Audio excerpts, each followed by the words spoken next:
Muito bom dia, amado amigo, e a paz do Senhor, queridos irmãos. E a todos quantos venham ouvir essa pequena meditação na Palavra de Deus, que você possa abrir o coração para que ela venha fazer efeito na sua vida. Irmãos, vivemos tempos difíceis na vida material e na vida espiritual. E desta feita eu venho falar um pouquinho da vida espiritual. Só estudando a palavra é que haverá entendimento.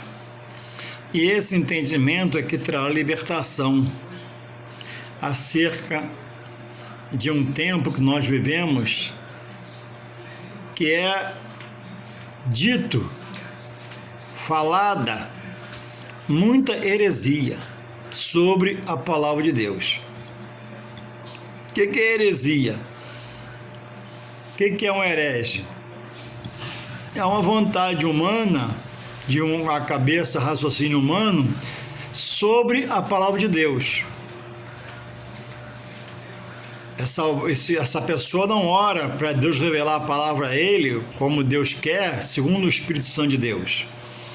Ele, ao ler, por ele mesmo, em seu nível humano de homem, falho, fraco, debilitado, débil às vezes, louco às vezes, se achando sábio, interpreta ela como quer e prega a mesma como quer, faz as colocações como ele quer fazer, segundo a sua visão humana. E a Bíblia diz, em João 8,32, que conhecereis a palavra vos libertará.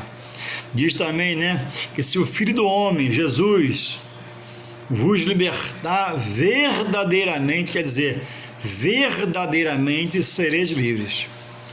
Muitos estão aprisionados em ensinos humanos, dados por mentes humanas, aprendendo erroneamente, para mais à frente cair num precipício. Então é preciso ser, como está escrito lá em Atos 17, como fazia um povo chamado bereanos de Bereia. O que ocorria lá? Paulo chegou e pregava a palavra, mas eles, como bons ouvintes, estudavam em casa, observando, e toda dúvida que tinha sobre a palavra pregada pelo grande sábio apóstolo Paulo, eles iam lá e requeriam dele uma explicação. E assim era confirmada a veracidade da palavra. Não se aceitava ficar em dúvida e incerteza, que a palavra não traz dúvida e incerteza, a palavra traz convicção e firmeza para quem a ouve, para que haja um fortalecimento interno, interior. E hoje, amados irmãos, infelizmente, muitos são os ministérios que estão batizando pessoas amigadas, amaziadas, dando ceia a pessoas amaziadas, amigadas, sem a sua condição estar legalizada diante dos homens e também diante de Deus, e colocam a condição da união estável. A união estável não casa, ela ratifica uma posição que há, é uma união de muito tempo. E por uma união estável, um cônjuge, na morte do outro, legaliza uma herança, legaliza um filho no cartório, legaliza a luz da companhia de luz, a água na cidade e etc. Mas união estável não é casamento. União estável é união estável. É uma condição de viver a dois, que a lei do homem aceita e o legaliza em parte. E o casamento é o que Deus nos ordena. E passam os dois a ser uma só carne, para que haja uma legalidade também no plano espiritual diante de Deus. E primeiro agora se consagra amigado, amaziado. Depois se conserta o altar. Não, o altar tem que ser ensinado a consertar antes. O altar é a base, o altar é pilar, o altar é verdade, o altar é o referencial, o altar é o princípio. E o altar não pode estar desarrumado. O altar estando desarrumado, a vida está desarrumada. A vida estando desarrumada, com coisas a se consertar, o altar está desarrumado com coisas a se consertar. Ou você entende ou você não entende.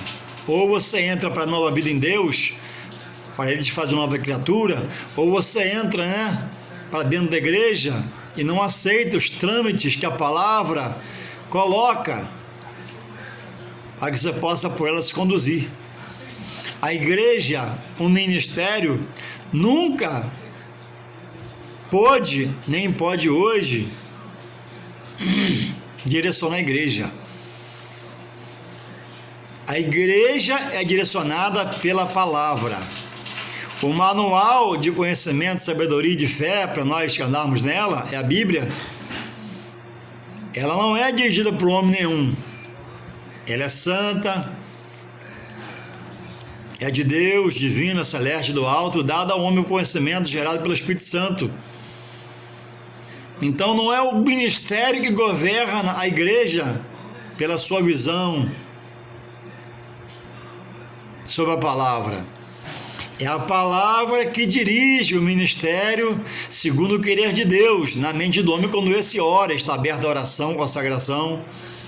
Então não podemos estarmos dando jeitinho, não podemos estarmos dando orientação errada, pulando etapa, queimando etapa, porque assim fazendo, sendo líderes espirituais, sendo os obrigados do Senhor, estaremos entrando debaixo de uma maldição, que a palavra diz lá em Apocalipse, livro das Revelações, no seu capítulo 22, verso 18 e 19, quando está lá escrito, que o que tirar conhecerá a praga dos que há nesse livro.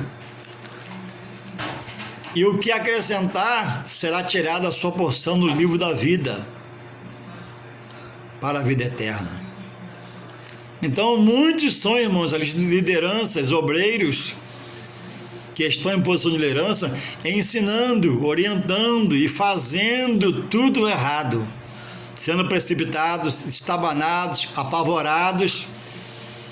Pode batizar? Amém. Não pode? Conversa, vamos consertar, vamos orar para Deus agir. Ah, mas o esposo não quer. Vamos orar que Deus vai quebrar esse problema, irmã, em nome de Jesus. Mas o marido, a mulher não quer. Vamos orar, irmão, Deus vai entrar na situação em nome de Jesus. Não é legalizar o erro. Cadê a experiência? Cadê a prudência para agir diante da congregação? O batismo é para quem quer fazer parte. E enquanto não pode, porque a palavra bloqueia de alguma forma, vamos amar essa pessoa, continuar abraçando, recebendo de bem e ajudando até quebrar essa barreira. Mesma forma a ceia. Louvado seja o Senhor. Pessoas fumando, às vezes bebendo em departamentos da igreja. Que pressa é essa da direção? Que estabanação é essa da direção? Essa pessoa que não para, não senta, toma um café, não orienta para fazer o certo.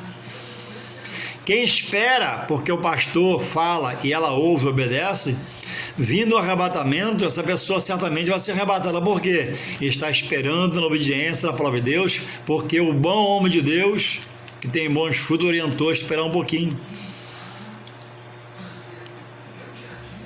Pessoas fumando no departamento de louvor da igreja, no departamento da igreja rachada, porque a metade da igreja sabe que ela está naquela situação. Então, irmão, não podemos estarmos nessa condição diante de Deus. Então é preciso observar, Jesus manda, né, no livro, segundo escreveu o apóstolo João, no capítulo 5, verso 39, examinai as Escrituras. Então, irmãos, congrega examinando o que está sendo feito pela sua igreja, congrega examinando o que está sendo feito pelo seu pastor, congrega examinando o que está sendo feito pelo seu dirigente, porque é preciso que você conheça, para que você apareça e não seja, né, engodado com coisas, né, que a palavra não permite. A palavra permite, vamos fazer em nome de Jesus. A palavra manda esperar, vamos esperar em nome de Jesus. A palavra manda arrumar primeiro, vamos arrumar primeiro em nome de Jesus, porque o que fazemos é sagrado, é para o santo. Louvado seja o Senhor, porque Ele é bom e a sua misericórdia dura para sempre. E hoje é mais um dia de vida que Ele nos dá, pois que vivos estão, para que possamos, se precisar, restaurar o altar, refazer o altar, consertar o altar com Deus, obreiros, membros. A Bíblia diz que quem por um homem é vencido, ele se torna escravo desse homem, dessa pessoa, no plano material e no plano espiritual. Você não pode ser só ouvinte, você tem que entender o que você ouve para ser praticante, mas praticante da verdade, da justiça, da bondade e da misericórdia. Nunca rejeitar quem está nessa condição, mas abraçar, conversar, dialogar, explicar que a calmaria dele da espera vai levar ele para mais e mais próximo a Deus, porque ele está em obediência ao homem de Deus, que é o pastor, que é o dirigente da congregação, porque pediu para ele esperar, porque ele iria orar, ele ia clamar ao dono da obra, ele ia reunir as irmãs de oração para quebrar essa barreira, quebrar esse vínculo e tirar o não da boca de quem fala não e colocar um sim na boca de quem pode falar um sim, porque Deus pode mudar todas as coisas. Nós pregamos, Deus muda, Deus transforma, Deus restaura, Deus é poderoso. E aí vem um problema, eu legalizo o problema. Que dirigente sou eu? Que pastor sou eu? Deus pode todas as coisas. Deus é poder. Aí eu legalizo o problema. Que Deus é esse que eu sirvo? Certamente eu estou aborrecendo, porque estou fazendo as coisas ao contrário. Com certeza eu estou contrariando, ele está contrariado comigo, porque eu estou falando uma coisa na igreja e estou fazendo outra coisa na igreja. E as pessoas estão me observando que eu falo e faço ao contrário. Eu digo, mas não cumpro o que eu digo. Eu não velo pela minha palavra, eu deixo ela ficar frouxa para poder mais à frente mudá-la. E a nossa palavra, mais ainda do pastor de ombreiro, é sim, sim e não, não. Então, irmãos, não repare onde você congrega, mas vigie onde você congrega, sobre o que estão falando, a palavra de doutrina, para que você não seja enganado, ludibriado. Se já está vendo essa condição, ora pelo seu pastor anjo da igreja, ore pelo obreiro da igreja, ore pelo ministério, que Deus possa inverter, mudar esse quadro. A Bíblia diz que a oração do justo, muito pode ser os efeitos. Se você acha que é fraco, deve, não é para você orar pela sua igreja, clamar pela sua igreja e revestir seu pastor de bondade e misericórdia, para que Deus coloque nele poder e ele possa ter força para mudar, se está todo errado, fazendo coisas tais como assim. Louvado seja o Senhor. A outra parte eu queria completar nesse mesmo vídeo, passando por esta, é o motivo do mesmo princípio do primeiro texto que eu falei. Existe por aí uma direção humana na vida daqueles que não se fazem espirituais em Deus pelo seu Espírito Santo, buscando, orando, pedindo conhecimento. E ao interpretar a palavra, se fazendo só humano, aceitando ser só humano, não há conhecimento, porque a Bíblia diz que o homem natural não entende nada.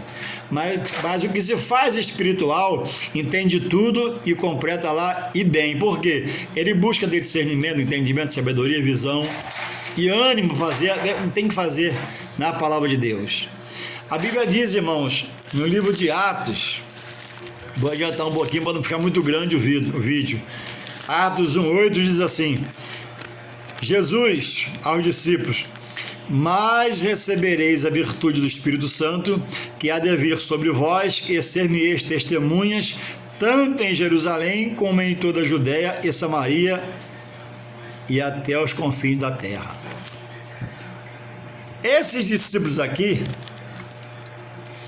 está sendo dito por Jesus, o seu Senhor, nosso Senhor,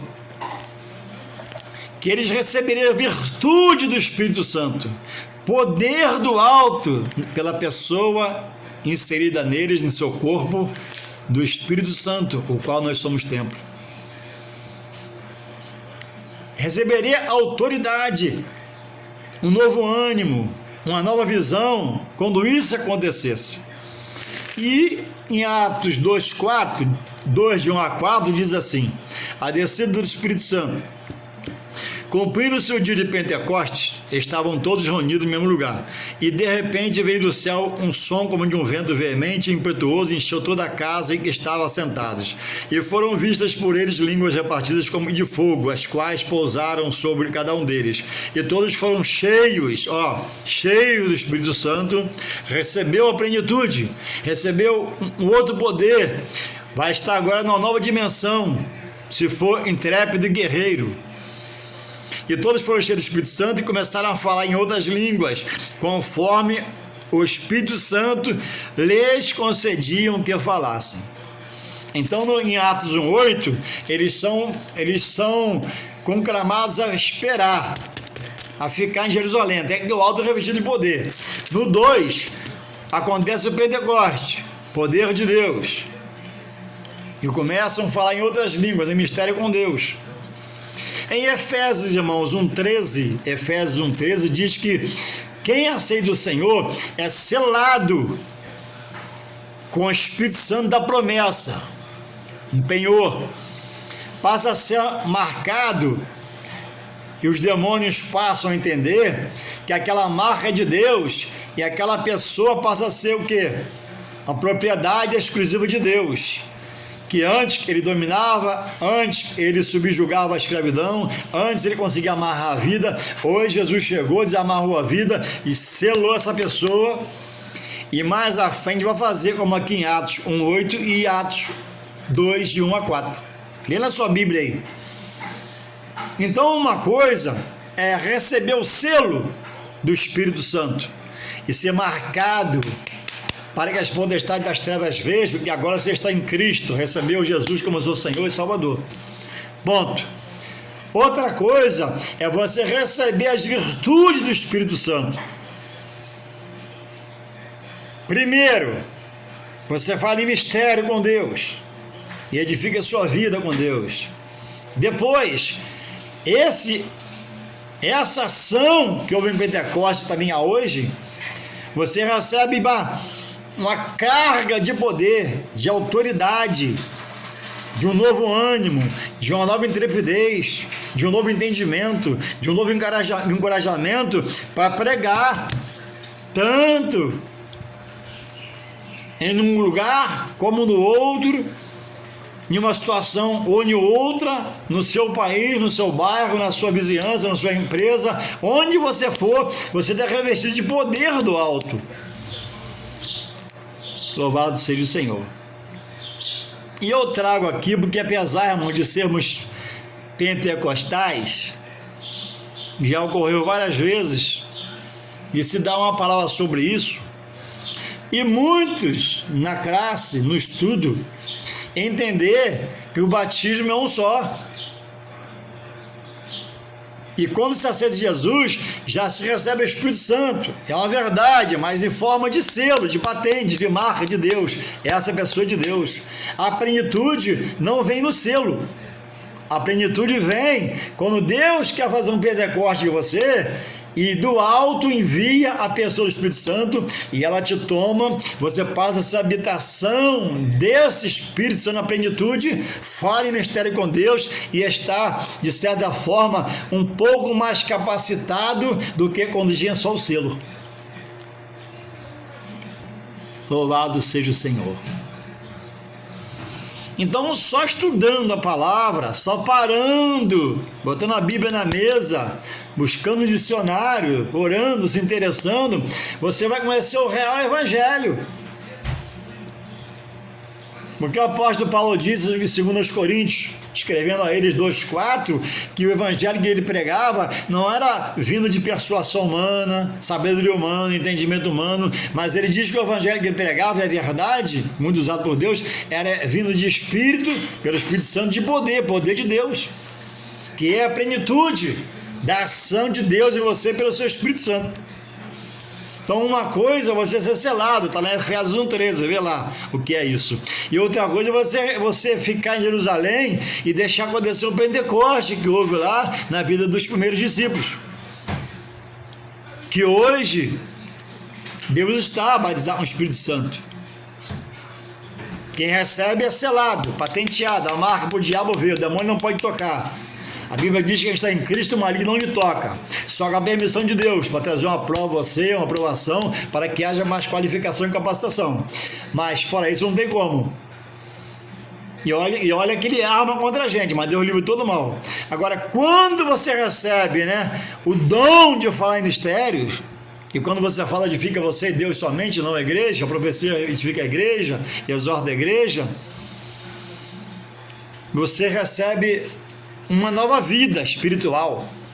Não que a primeira no selo só estivesse velha, não, mas você recebe ainda uma vida mais avivada. Agora, para isso acontecer, você tem que pegar essa unção e progredir, e trabalhar, e exercitar a fé, e orar, e querer, desejar, para que haja mais e mais crescimento em você como servo do Senhor. Isso não é só para pastor, não é só para evangelista, nem presbítero, nem diácono, é para todos quando se aposte, pega a Bíblia e faz assim, é minha, essa parte eu quero, eu aceito, eu vou ser batizado em nome de Jesus, vou falar em mistério com Deus. Porque tem aquele que faz assim, eu vou ver, eu vou pensar, acho que amanhã, esses não vão ver a glória de Deus. Parte vão ser salvos, parte vão desanimar, quando vier o problema vai desistir, mas quem fizer assim, não, essa herança ninguém me tira, e essa porção é minha, eu quero, eu desejo, esse vai romper as barreiras em nome de Jesus, nesse poder de Deus na sua vida, pela ação do Espírito Santo no templo que é o seu corpo dele. Louvado seja o Senhor. Irmãos, outro tema dentro dessa mensagem meditatória nessa manhã, louvado seja o Senhor.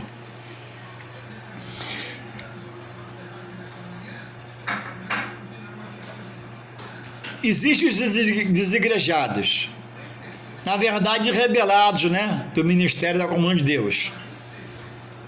Ainda que eles digam que não. Pessoas que abandonam a igreja porque combate o pastor, o salário do pastor, combate o templo e igreja e dizem que são igreja. A igreja é a igreja. Eu sou a igreja Pedra Viva, que onde eu vou, falo de Jesus, prego a salvação. Agora, eles falam que são igreja para rejeitar o templo. Não reconhece mais o templo. Eu sou igreja itinerante, a Pedra Viva, que Pedro diz. Para onde for, está avivado e pregar. Agora, dizer que eu sou igreja para não reconhecer a igreja, eu estou fora da igreja real,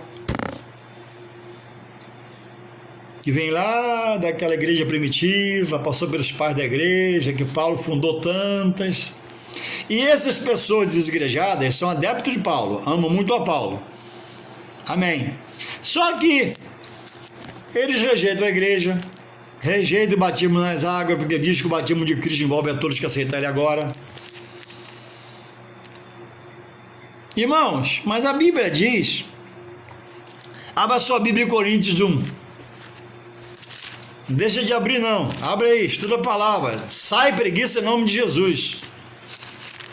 confirma e ratifica, você possa conhecer e combater os heréticos, né? Que viveram a verdade e agora tornam a verdade mentira. Olha o que eles dizem, que eles amam a Paulo, mas não aceitam o batismo. Mas o Paulo que eles amam, Paulo batizou. Olha aqui, no Novo Testamento, como eles chamam, né? O segundo evangelho, como eles dizem, né? Paulo, o apóstolo dos gentios, somos nós, a graça nos alcançou. Hoje não somos mais criaturas, somos filhos de Deus. Então eles amam a Paulo, mas não obedecem a Paulo. E Paulo pede o quê? Sede meus imitadores, como fui de Cristo. Então, se eu sigo a Paulo e creio em Paulo, eu piso aonde? Nas pegadas de Paulo, para não errar o caminho. Se Paulo acertou, se eu pisar nas pegadas de Paulo, eu vou acertar. Agora, Paulo pisa aqui, eu piso aqui. Não vou achar nunca o caminho do apóstolo Paulo, e isso é a verdade. Então eles não querem no batismo nas águas, porque fala que o batismo de Jesus, lá no Rio Jordão, feito pelo apóstolo João, já abrange a todos que aceitarem. E diz aqui assim, ó, Paulo, 1 Coríntios, eu diminuí para adiantar aqui o vídeo, 1,15, 1 Coríntios, capítulo 1, versículo 15. Paulo, que eles rejeitam. Para que ninguém diga que foste batizado em meu nome, ó.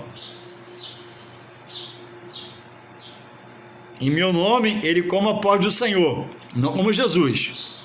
Eu batizei também a família de Estéfanas. Além deste, não sei se batizei algum outro. Porque Cristo enviou-me não para batizar, mas para evangelizar, não em sabedoria de palavra, para que a cruz de Cristo não se faça vã. Ou seja, Paulo ia abrir o trabalho, deixava na mão de um obreiro e partia para abrir outro. Paulo não tinha, às vezes, o tempo devido para ficar esperar, ensinar. Não, quem ficava batizava. Mas ainda assim batizou alguns, e cita aqui. E esse que diz que ama a Paulo não recebe isso aqui. E mais, abra sua Bíblia aí em Atos 19. Atos 19, versos de 1 a 7. Olha o que o apóstolo Paulo faz. E sucedeu a terceira viagem missionária de Paulo. Paulo prega o evangelho em Éfeso, tumulto exultado por Demétrio. Atos 19. E sucedeu que, enquanto Paulo estava em Corinto, enquanto Apolo estava em Corinto, Paulo, tendo passado por todas as regiões superiores, chegou a Éfeso. E achando ali alguns discípulos, alguns irmãos, disse-lhes, o apóstolo Paulo, olha, recebestes vós já o Espírito Santo quando crestes? Eles disseram-lhe, nós nem ainda ouvimos que haja Espírito Santo. E perguntou, eram ignorantes, não sabiam, não conheciam. 3. Perguntou-lhes então, em que sois batizados então? E eles disseram, no batismo de João, isso já entendia. 4. Mas Paulo disse, certamente João batizou com o batismo do arrependimento. Paulo cria no batismo e batizou. Mas Paulo disse, certamente João batizou com o batismo do arrependimento, dizendo ao povo que cresce no que após ele havia de vir, isto é, em Jesus Cristo. E os que ouviram foram batizados em nome do Senhor Jesus, nas águas. E, impondo-lhes Paulo as mãos, veio sobre eles o Espírito Santo, e falavam línguas e profetizavam. E estes eram ao todo uns 12 varões. Irmãos, se para você que pensa assim, o selo, quando eu recebo o selo, eu recebo o Espírito Santo na sua totalidade. Amém. Aqueles discípulos, 120 de Pentecostes, estavam lá, já tinham recebido Jesus, amém? Já tinham sido selados na conversão por Jesus, como diz Efésios 1,13, amém? Amém. Então, se ele receber o Espírito Santo, então para que a segunda parte que Jesus fez com eles? O próprio Jesus fez com ele, não foi Paulo. O que Jesus fez? Ficai-vos aqui, já tinham sido selados, até que o do alto, o quê? Sejais o quê? Revestido de fraqueza, revestido de tristeza, não, revestido de poder. Poder de quem, irmão? De Paulo? Não, de Deus. E aí, na hora de Deus, quando Deus quis, veio, né, o Pentecostes. E todos começaram, pela primeira vez, a falar em mistério com Deus. E Jesus confirma a promessa. Então, uma coisa é você ser selado, outra coisa é você receber o Pentecostes por estar sendo batizado do alto pelo próprio Deus e passar a receber agora esse poder para exercitar a obra de Deus, para pregar a palavra de Deus, para ter autoridade contra os espíritos malignos e demônios. E isso não necessariamente. Você só com selo e sendo ousado, você tem poder para repreender o mal, porque você já é uma propriedade de Deus. Mas havendo a plenitude, haverá mais unção, mais poder.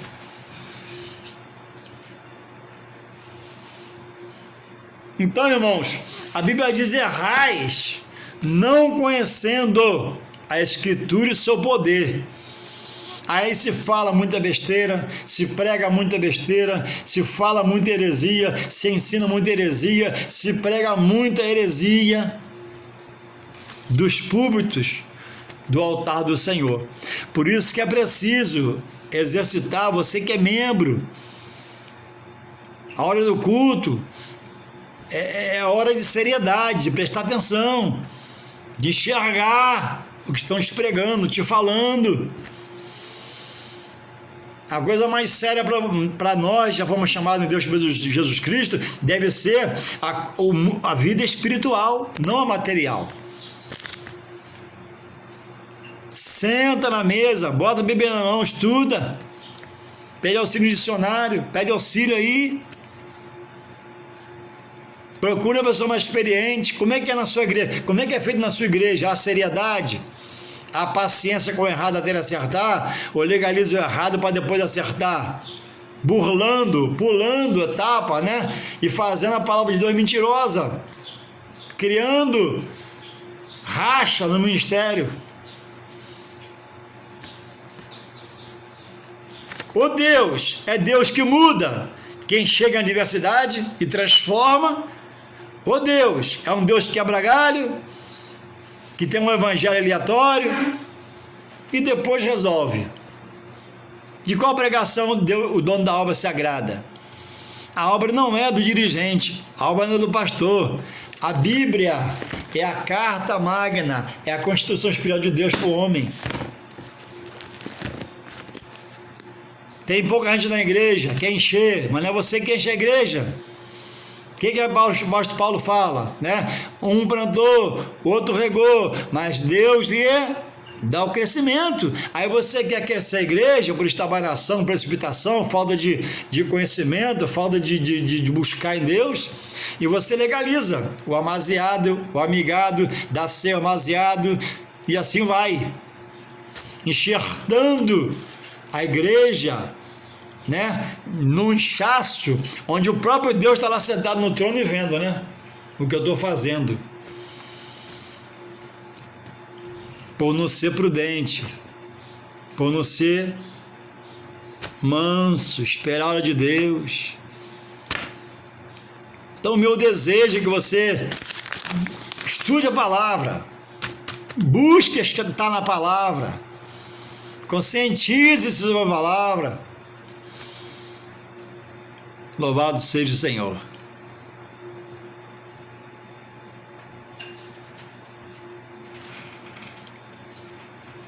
Eu estava em um lugar a congregar e foi um outro irmão da nossa congregação em um outro ministério visitar um dia. Aí viu lá que o dízimo era para ser dado, foi orientado lá, segundo o desejo do coração da pessoa. Irmãos, dízimo é princípio que não pode ser quebrado. Dízimo é da lei, não. O dízimo é antes da lei 430 anos, é antes da lei. Muito depois da lei muito depois do dízimo, foi institucionalizada a lei por Deus, dando a Moisés. Quando Deus diz, cada um dá, quando a palavra diz que cada um dá segundo o que põe no seu coração, era uma oferta voluntária pedida pelo apóstolo Paulo para os crentes da Judéia. Então as pessoas estão pegando um princípio e pegando um texto sem contexto para combater o princípio de Deus, entende? Dízimo é dízimo. Você não pode agora barganhar o seu dízimo. E aí o pastor prega o texto de Malaquias e chega a dizer, como está lá, é verdade, né? Fez uma boa explanação e chega a dizer como é verdade, está lá. Olha, quem não dá, rouba o Senhor. Está na Bíblia. Mas depois o próprio pastor, eu estou escutando, eu tenho que prestar atenção. Depois esse próprio pastor que pregou a seriedade, como deve ser, no meio da semana, negocia o dízimo com a igreja. Está entendendo? Ele prega um princípio, ele dá veracidade, ele enxerga que é verdade, mas ele no meio da semana, ele negocia o dízimo com a igreja. E quem está prestando atenção, está ligado, está assim, ué, é ladrão, chega a ser ladrão, chega a dizer que ele rouba. Aí você diz que é ladrão, você diz que rouba, mas aí você que pregou isso, a pessoa que pregou isso, no meio da semana, negociou o dízimo com a igreja, porque alguns irmãos foram em outro lugar e disseram, irmãos, dízimo agora é cada um segundo o seu coração. Irmãos do coração, diz o que lá sobre ele? É enganoso e perverso. Se deixar por mim, eu não dou nada na igreja, não ajudo em nada, irmão, que não vai dar, um dia estou apertado, outro mês não deu, e vai ter um monte de estar. E dízimo é um ato de fé, associado a uma ação sacrificial, porque é preciso dizimar. E por exemplo, nessa pandemia, salários cortados, né? Agora é hora de entregar com fé. Mas vai voltar aqui, não, Deus vai suprir. Agora é hora de entregar com fé. Do pouco que você recebe, dá lá o seu dízimo que é 10%, não é 1% nem 2% como você quer. É princípio. Dízimo é um ato de fé e sacrifício. Aí se fala uma coisa e se vive outra. Não dá. Nós, obreiros, temos que passar firmeza do altar. Deixar o povo jubiloso, animado, para exercer a fé quando tudo estiver mais ou menos, ou muito ruim. Se a fé for só na mordomia, que valor teria a fé?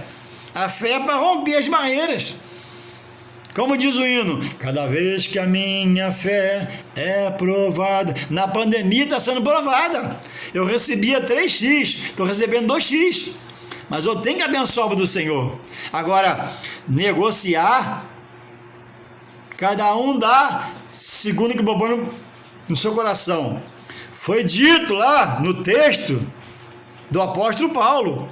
Lá, mas não era dízimo, igreja, não era dízimo, irmãos, não era dízimo, era oferta voluntária para abençoar os irmãos de Bereia. Dízimo é negociável, dízimo é princípio. Ah, você que diz que é da lei, não, é antes da lei, 400 e poucos anos. Jesus, em Mateus 23, 23, vamos ver lá o que ele diz. Jesus 23, 23, olha, entenda aí, se ele confirma o dízimo ou ele abre mão. Olha o que ele fala. Diz assim, ó, Mateus 23, 23. Ai de vós, olha, esse ai é um juízo. Ai de vós, escribas e fariseus, chama de hipócritas, pois que dais o dízimos da hortelã, do entro e do cominho, das hortaliças menores. E desprezais o mais importante da lei, o juízo, a misericórdia e a fé. Deveis, porém, fazer essas coisas, deveis fazer o dízimo, mas não omitir a bondade e a misericórdia sobre as pessoas. Mas não é para você rachar o seu dízimo com quem você quer, segundo sua visão. A Bíblia manda levar, né? Trazei todos os dízimos à casa do tesouro. Mas o pastor lá é assim. Problema do pastor, não é seu. Mas lá se faz assim erradamente, a sua visão, você não sabe? A sua missão é entregar. Depois de você entregar, você está o altar limpo diante de Deus inteiro. Agora, quando você divide, quando você está na igreja menor, quando você negocia, o dízimo não é seu. Você não paga dízimo, é só entrega o dízimo. Dízimo não é pagar. Dízimo é entregar o que não é seu. Então, irmãos, para não ficar muito grande o vídeo, Deus te abençoe no nome de Jesus e reflita. Deus quer nos libertar cada dia mais e mais.